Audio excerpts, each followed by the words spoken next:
कि आज हमारे लवकुश रामलीला समिति के अध्यक्ष श्री अर्जुन जी और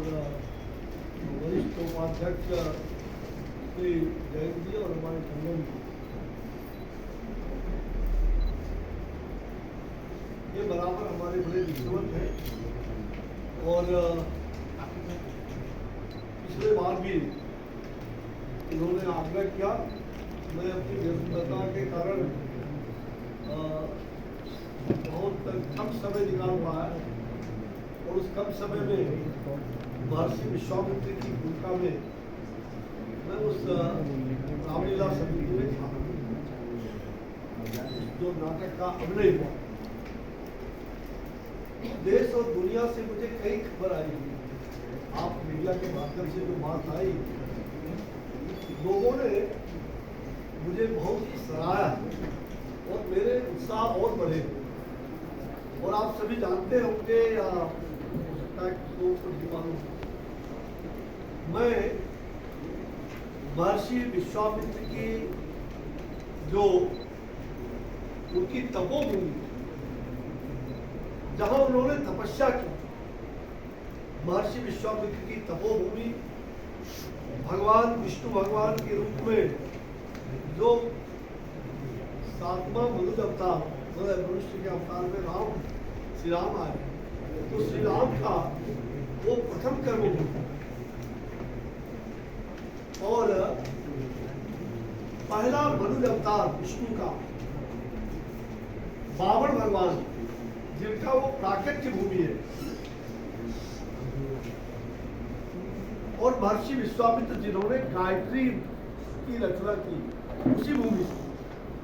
वो तपोभूमि सिद्धाश्रम पुराने पुरातन काल में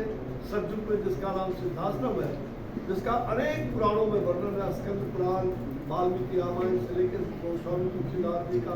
सभी जगहों पर अनेक ग्रंथों में उसका वर्णन है। तो मैं बड़ा सौभाग्यशाली हूँ कि मैं उस धरती का जो दुनिया में शास्त्रों में, मैं शास्त्रों की बात कर रहा हूँ, तो उससे पवित्र धरती कोई नहीं है जहां दो ऐसे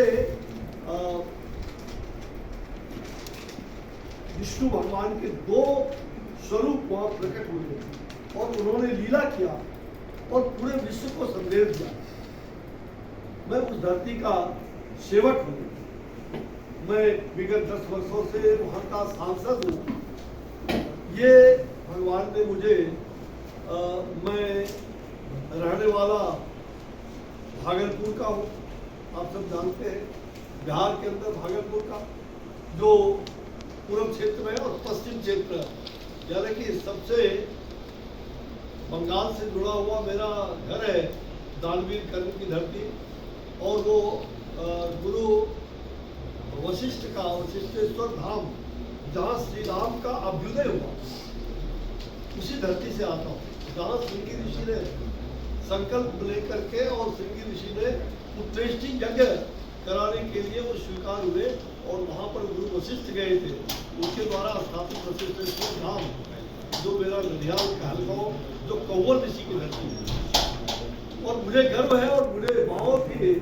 प्रसन्नता हो रही है कि बचपन में मैं अभिनय करता था।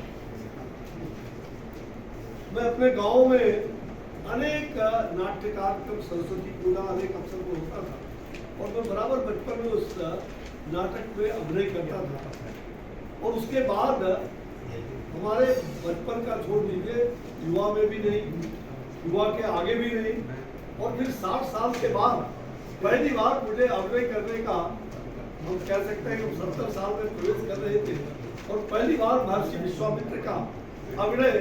हमें लवकुश रामलीला समिति के सौजन्य से हम देशवासियों को और दुनिया के लोगों को दिखा पाए।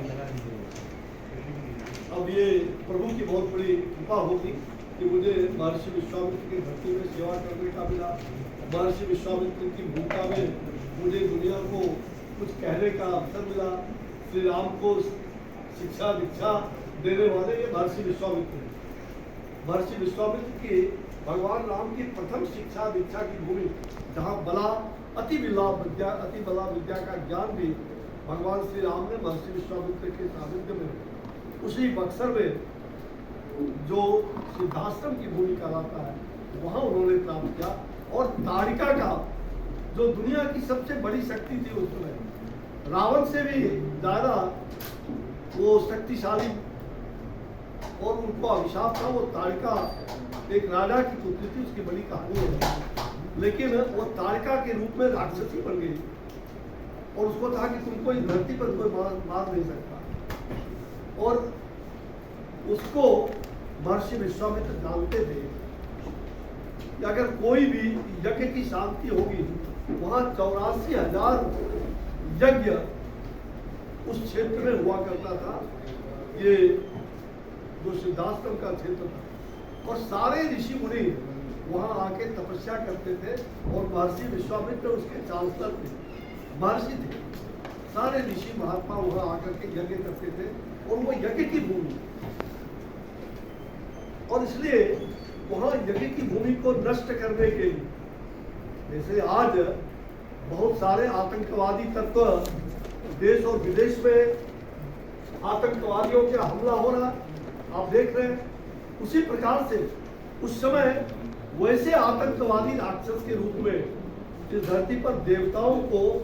जो सज्जन लोग थे और जो यज्ञ करते थे, ऋषि मुनि उनको विध्वंस करते थे, यज्ञ नहीं होने देता था। और 6 दिनों का एक विशेष अनुष्ठान यज्ञ महर्षि विश्वामित्र जी ने ठाना था, और उसके लिए वो राजा दशरथ के अयोध्या जाते हैं और वहाँ वो कहते हैं हमें राम लला चाहिए, हमें राम और लक्ष्मण चाहिए। तो राजा दशरथ थोड़ी देर के लिए चिंतित हो जाते हैं, कहते हैं मुझे बुढ़ापे पर ये 2 खूबसूरत हमारे हुए और राम लक्ष्मण, राम हमसे सबसे प्यारा, मैं कैसे राम को दूं? और राजा दशरथ कहे मैं ही चलूंगा, मैं असुरों को नाश करूंगा। तो महर्षि विश्वामित्र ने कहा राजन, ये काम आपका नहीं है, ये काम ये युवराज करेंगे, जो 15 साल की उम्र में युवा छात्र कहा जाए, और वो बिना सेना का, बिना शस्त्र का एक राज का युवराज वहां से शिक्षा दीक्षा ग्रहण करके और असुरों का वध करने के लिए वो घर से पहला रण क्षेत्र में निकलता है। आप सोच सकते हैं हजारों वर्ष पहले वो रण क्षेत्र में निकलते हैं, और राजा दशरथ को कहा नहीं, राजा दशरथ को कहा आप भूल गए, ये राम नहीं, ये राम आपका ही नहीं, ये समष्टि का राम है। और राम की उत्पत्ति कहां से हुई, भूल गए उस बात को। जब राजा दशरथ को महर्षि विश्वामित्र ने गुस्से में बताया, तो फिर राजा दशरथ को याद हुआ, और राजा दशरथ ने कहा कि महाराज, बड़े भीगे मन से उन्होंने राम लक्ष्मण को विदा किया, उनके हाथों लगाया और राम और लक्ष्मण को कहा कि आज से तुम्हारे पिता माता गुरुदेव गुरु, तुम गुरु भी वशिष्ठ जी बगल में बैठे थे, अब आज से तुम्हारे गुरु ये हो के जो कहे उसको मानना।